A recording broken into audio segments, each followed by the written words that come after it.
Assalamualaikum warahmatullahi wabarakatuh. Innal hamdalillah wassalatu wassalamu ala Rasulillah wa ala alihi wa ashabihi wa mawalah wa la haula wa la quwata illa billah amma ba'd. Alhamdulillah, para pemirsa yang rahmati Allah Subhanahu wa taala. Kembali kita berjumpa dalam kajian silsilah akidah Islam, akidah Ahlussunnah wal Jamaah, akidah yang diwariskan Rasulullah sallallahu alaihi wasallam dan para sahabat radhiyallahu alaihim jami'an. Pada pembahasan kita yang lalu, kita sampai pada pembahasan tentang apa itu tauhidul uluhiyah dan bagaimana Al-Quran atau uslub Al-Quran dalam mengajak manusia untuk mentauhidkan Allah dalam hal uluhiyah. Tauhidul uluhiyah, sesungguhnya tauhid ini apa yang menjadi hakikat dari ucapan kalimat kita la ilaha illallah. Kalimat yang sangat agung. Kalimat yang diucapkan setiap kita kaum muslimin.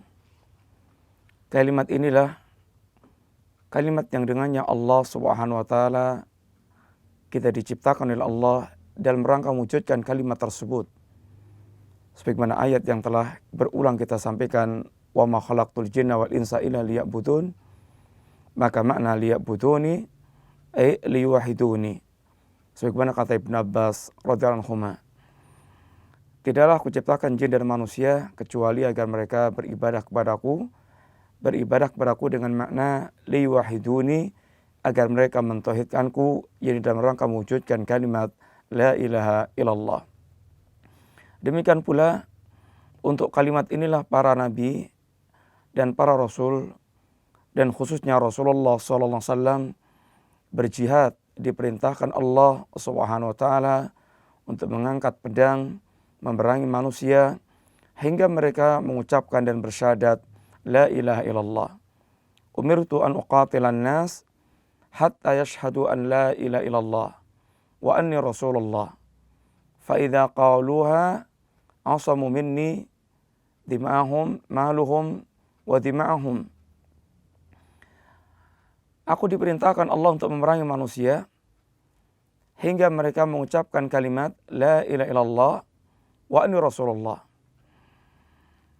Dan apabila mereka telah mengucapkan kalimat tersebut, asamu minni malahum wa dima'ahum, maka terjagalah dariku harta mereka dan darah-darah mereka. Wa hisabuhum 'ala Allah, adapun isi hatinya maka diserahkan urusannya kepada Allah Subhanahu wa taala. Dan untuk kalimat ini pula bagaimana Allah Subhanahu wa taala menyediakan jannah wan nar. Man mata wa huwa la yusyriku billahi syai'an dakhala al-jannah.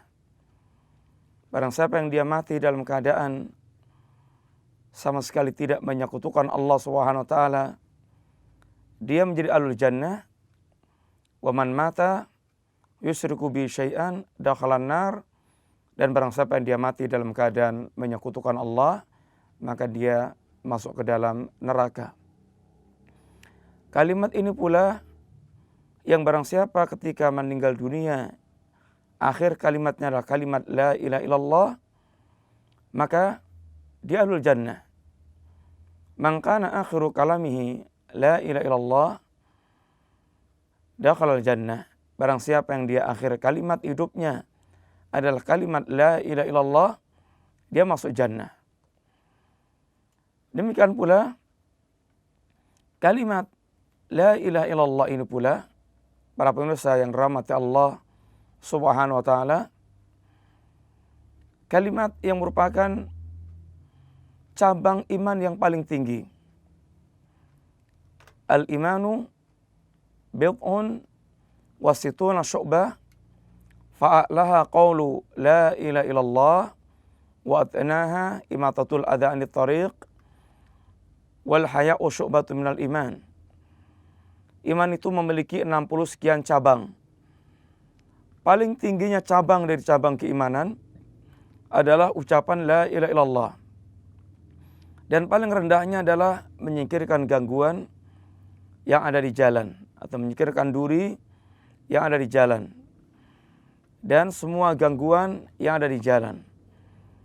Wal haya'u syu'batun minal iman, sedangkan rasa malu termasuk di antara cabang dari cabang-cabang iman.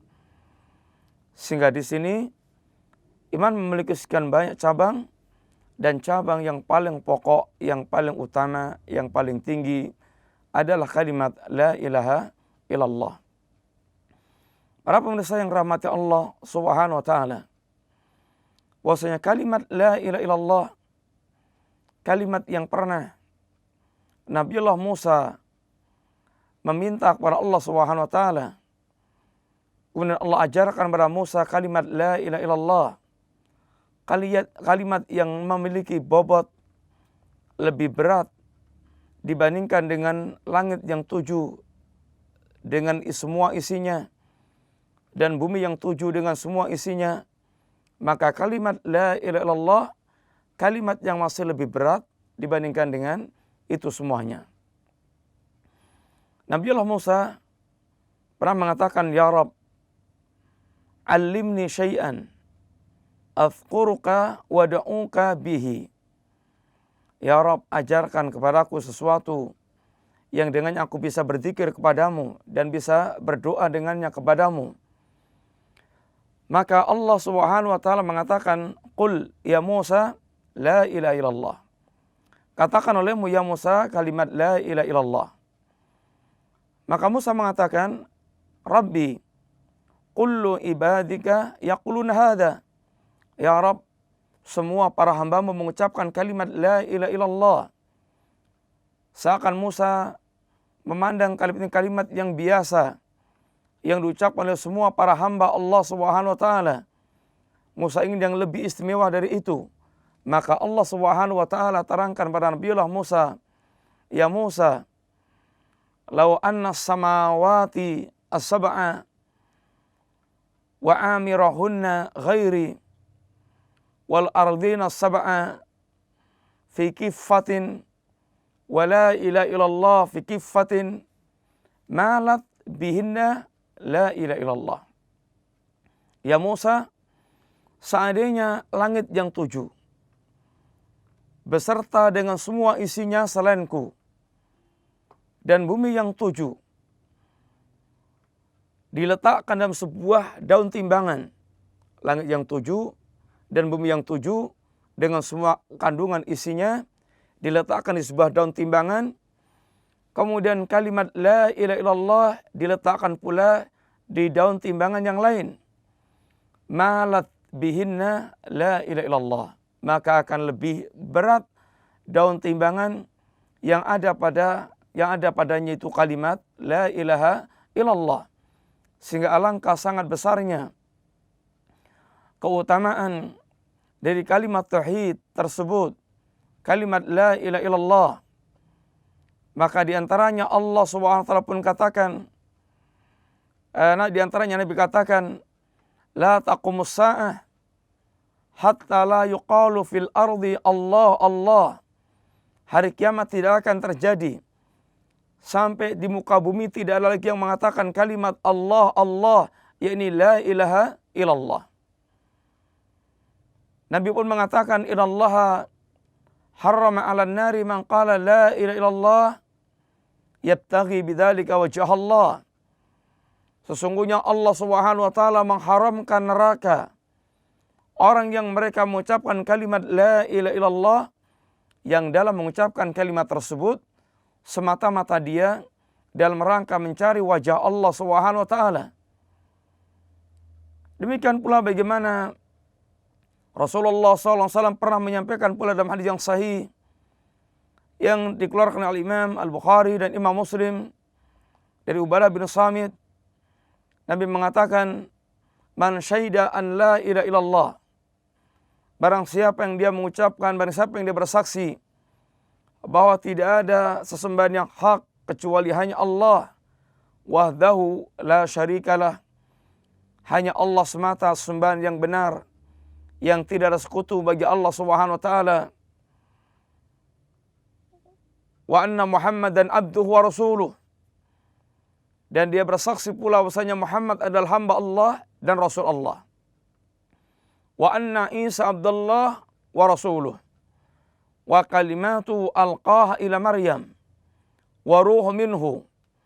Demikian pula dia bersaksi bahwasanya Isa adalah hamba Allah dan utusan Allah. Dan kalimat Allah, ini kalimat yang Allah letakkan pada Maryam, athar di kalimat kun.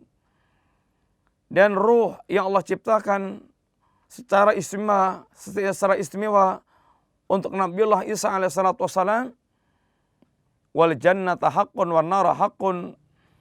Jannah itu hak, neraka itu hak. Barang siapa yang dia punya keyakinan yang 5 tersebut, bahwasanya Allah sembahan yang hak, la ilaha illallah wahdahu la syarikalah, bahwasanya Muhammad adalah hamba dan utusan Allah, bahwasanya Nabiullah Isa adalah hamba dan utusan Allah, dan kalimat Allah, ini kalimat yang Allah letakkan pada Maryam, athar, dampak dari kalimat kun, dan ruh istimewa yang Allah ciptakan untuk Isa, dan jannah itu hak, neraka itu hak. Maka orang yang punya keyakinan demikian, adkhalahullahu al-jannata ala ma kana minal amali, Allah Subhanahu wa taala akan masukkan dia ke surga sesuai dengan kadar amal yang dia lakukan. Artinya orang yang masuk jannah yang paling pokok adalah dengan rahmat dan keutamaan Allah Subhanahu wa taala. Akan tapi amal merupakan sebab yang Allah jadikan sebab seseorang dimasukkan Allah ke dalam jannah. Sehingga jannah bertingkat-tingkat. Dan tingkatan-tingkatan jannah yang akan ditempati oleh hamba-hamba Allah, oleh kaum mukminin, sesuai pula dengan tingkatan-tingkatan amal yang dia lakukan. Maka diterangkan berkaitan dengan kaum mukminin yang masuk jannah, ada di antara mereka yang masuk jannah dengan cara ini bighairi hisabin wala adzab, tanpa dihisab dan tanpa diazab. Ini orang yang paling istimewa dari ahlul jannah yang masuk ke jannah tanpa melalui hisab dan azab. Kemudian di antara mereka ada orang yang mereka masuk jannah dengan melalui proses hisab sehingga melelahkan dan menegangkan. Dan di antara mereka yang masuk jannah dengan hisab dan dengan azab sehingga mereka tidak langsung masuk jannah, akan mereka dihisab, kemudian diazab di jahanam, kemudian baru dimasukkan, dientaskan dari jahanam, dimasukkan ke jannah. Sehingga ada orang-orang yang dikatakan dengan istilah jahannamiyun, yaitu mantan-mantan jahanam, orang yang mereka dientaskan dari jahanam dengan syafaat Allah atau dengan iman yang ada dalam diri mereka. Sebagaimana Allah memerintahkan, akhriju minan nar man kana fi qalbi mithqala habbatin khardal minan nar min iman. Keluarkan dia dari neraka. Keluarkan dari neraka. Siapa kata Nabi dengan hadis qudsi tersebut? Man kana fi qalbihi mithqala habbatin khardalin min imanin.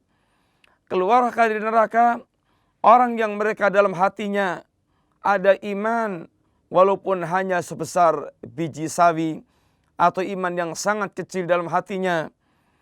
Maka pemilik iman, pemilik tauhid akan dikeluarkan Allah Subhanahu wa taala dari jahanam sehingga dikenal dengan istilah mereka ini mantan-mantan jahanam. Kaum muslimin, para pemirsa yang dirahmati Allah Subhanahu wa taala, sehingga kalimat la ilaha illallah ini alangkah sangat luar biasanya, alangkah sangat agungnya, alangkah sangat besarnya.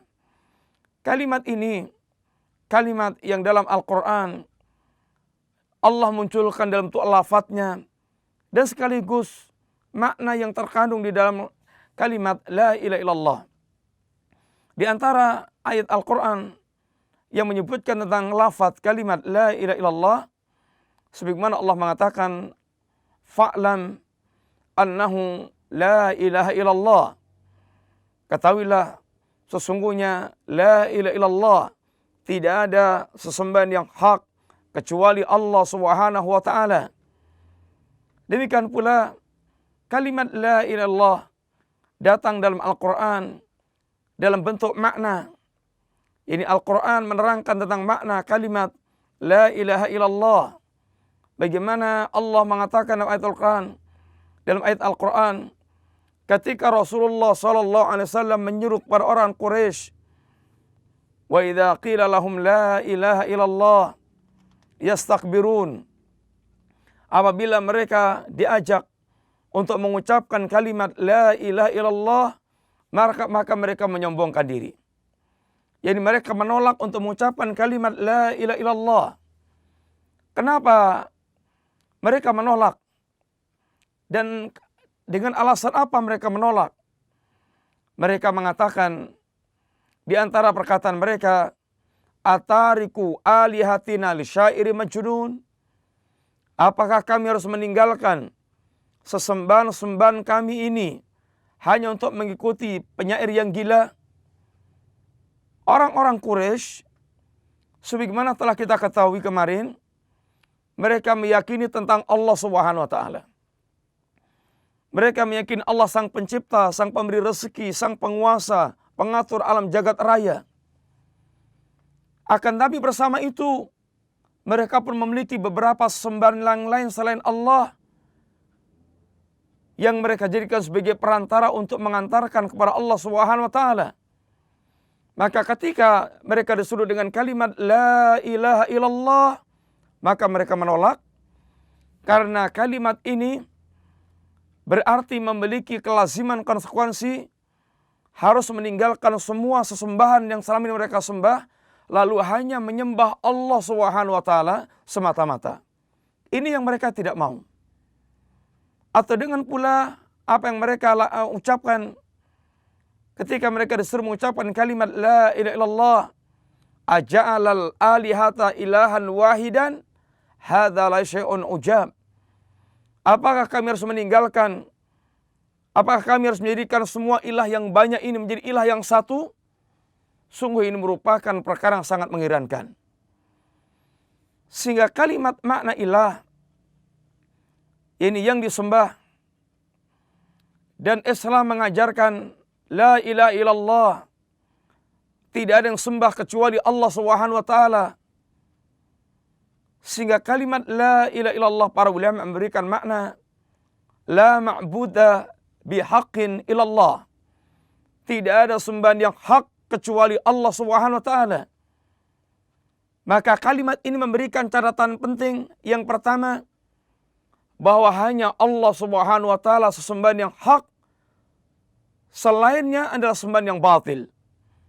Ini yang ditegaskan Allah dalam ayat dzalika bi annallaha huwal haq wa anna ma yad'una min dunihi al batil. Yang demikian karena Allah sembahan yang hak dan semua yang disembah selain Allah adalah sembahan yang batil.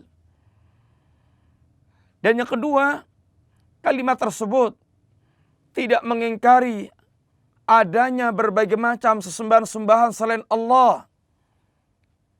Memang kenyataannya demikian. Ada malaikat disembah, ada nabi disembah, ada wali disembah, ada hewan disembah, ada matahari disembah, ada bintang disembah, ada jin disembah, ada raja hidup disembah, raja mati disembah, ada wali hidup disembah, wali mati disembah. Banyak sembahan selain Allah Subhanahu wa taala. Akan tapi Islam datang dengan mengajarkan kalimat la ilaha illallah. Semua sembahan selain Allah tersebut adalah sembahan yang batil, sehingga yang hak hanyalah Allah Subhanahu wa taala. Demikian para pemirsa yang rahmati Allah, sekilas bagaimana keagungan kalimat la ilaha illallah dan bagaimana kalimat ini memiliki makna yang telah diterangkan para ulama. Dan satu-satunya makna adalah kalimat ini la ma'buda bihaqqin ilallah. Tidak ada sembahan yang hak kecuali hanya Allah Subhanahu wa taala. Insyaallah kita lanjutkan pada pertanyaan akan datang bismillah. Mudah-mudahan manfaat. Wa sallallahu ala nabiyyina Muhammadin wa ala alihi wa ashabihi wa mawala. Assalamualaikum warahmatullahi wabarakatuh.